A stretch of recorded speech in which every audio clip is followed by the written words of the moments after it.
as you can see on the screen right there, the hero's range. We've got our database. Yesterday we did a cutoff hand. This time I want to do a little bit of big blind action, possibly look at some hands where maybe I got a good price and I was calling with a little bit wider range than normal. And then we could take a look at some good actions here. Let's sort it by river action. Oh, and of course, because we are doing the heroes range, we always have our trusty split suit template right here for the heroes range. And then, of course, Flopzilla, the #1 tool in the hand reader's arsenal. So these are all checking on the river actions. Check river, check river. There we go. Bet and a call. Check, call, check. And not much action. What we want to do, because we're ranging the hand, ranging the villain in this hand, we basically want to look at action where he's doing some betting, maybe some calling and stuff, just kind of see where the villain's at. Aha! So, well, we get a check on the flop, which is just fine, but then we raise after he bets on the turn, and then we bet on the river. That might be an interesting one right here. Yeah, let's check it out. We'll just give it a shot. Don't know anything about this hand. As you can see, once again, we had our whole cards and whether or not we won the hand, we had that all hidden so that, so that we basically just don't know. It makes it a little bit more exciting when you're doing your hand reading. So, whoops. There's the hand. Found it again. Okay, perfect. Now then, fold, fold. So we have a steel raise right here from Vision Poker. Let's take a look at his database, or not his database, his stats. He's a 29-23, pretty loose aggressive guy. How often does he raise when it gets folded to him in the button, or on the button? 48% of the time, got a super wide range. So this will be interesting. We get to start him off really wide, hopefully bring him down to, I mean, if we're starting him off at a 50% range, we're going to give him roughly 600, 700 hands, 650 hands right around there. Hopefully narrow him down to less than 100 and be correct at the end. Let's see. Let's see what the action is first. A call, and then we overcall. Oh, interesting. So he might actually be, he might actually end up being the villain in the hand. Let's see here. Oh, wow. Okay. Live now, die forever ends up being our villain, which is great. So instead of ranging Vision Poker, we'll wait a second. We're ranging ourself. That's right. I forgot. Heroes range today. Good.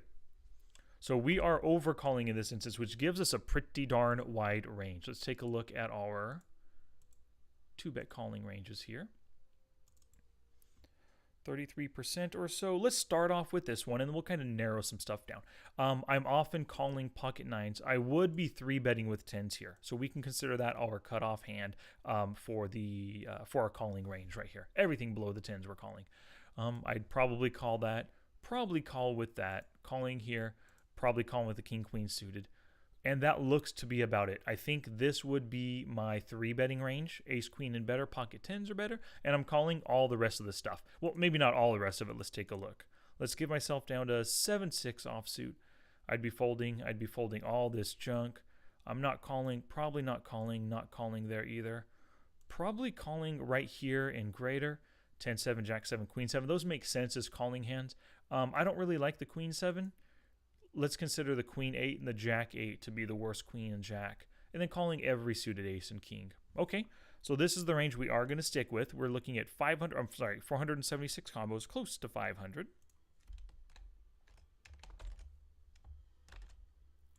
In a 36% range. 476. Hand. 878, 755, 19. Didn't look at the date.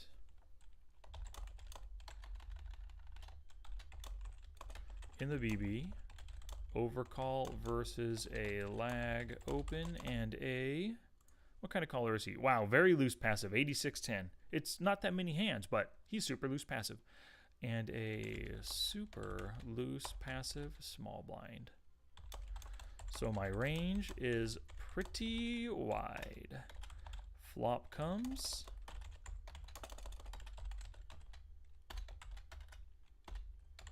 And some notes. Great.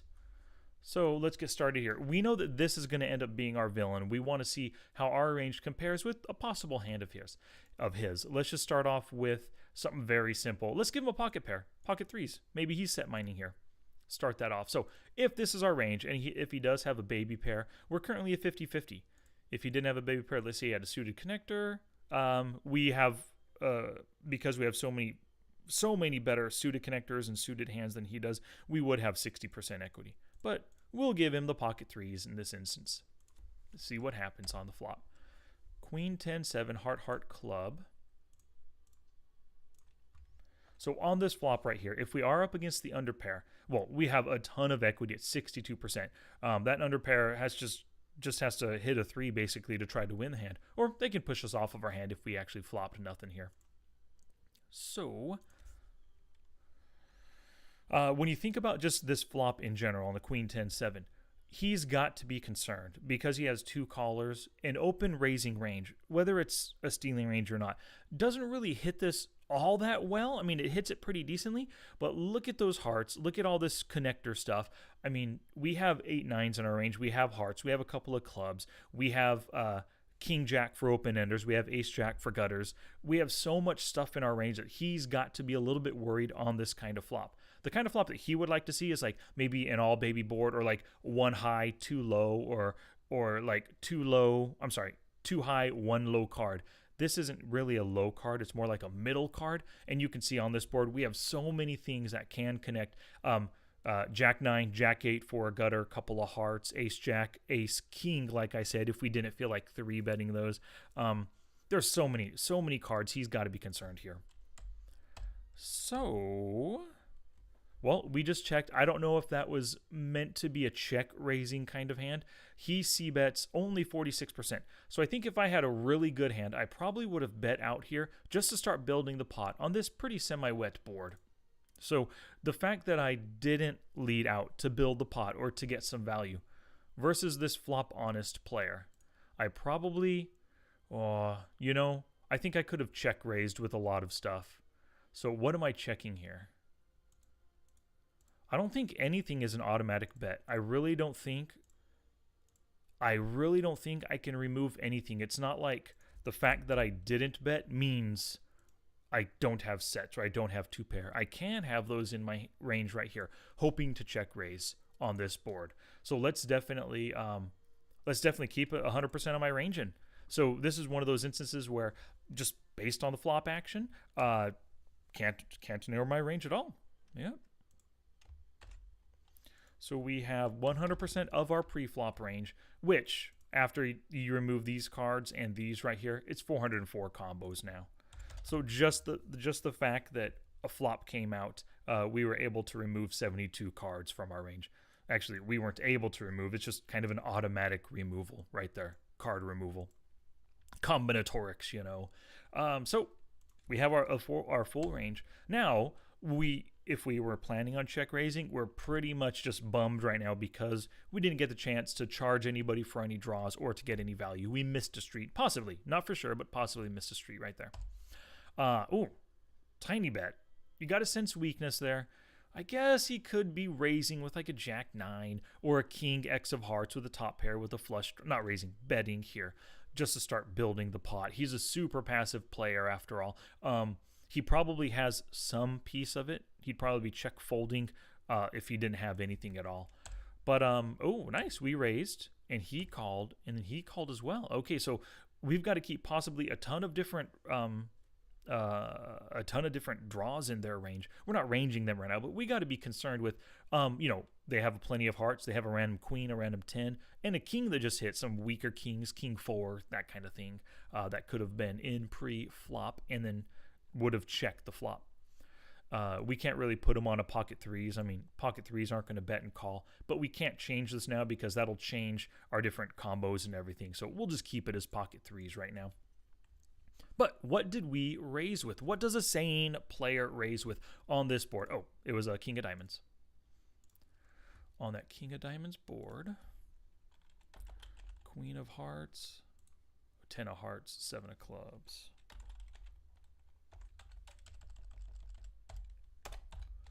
King of diamonds. So on the king of diamonds, what are we raising? Or not raising? Yeah, raising over the tiny little bet right here. We're raising our straights for value. Raising our sets because we want to charge anybody who's on a draw and because we most likely have the best hand right now if we have a set. Top pair hands. Um, yeah, I could see all of these raising because everybody showed so much weakness pre-flop, and that he just min bet. I really like a bet with all of these. Oh, that's two pair I meant to say. Yes, definitely raising with two pair. But then the top pair. I like even the king deuce, the king nine offsuit. I really do like raising those right here.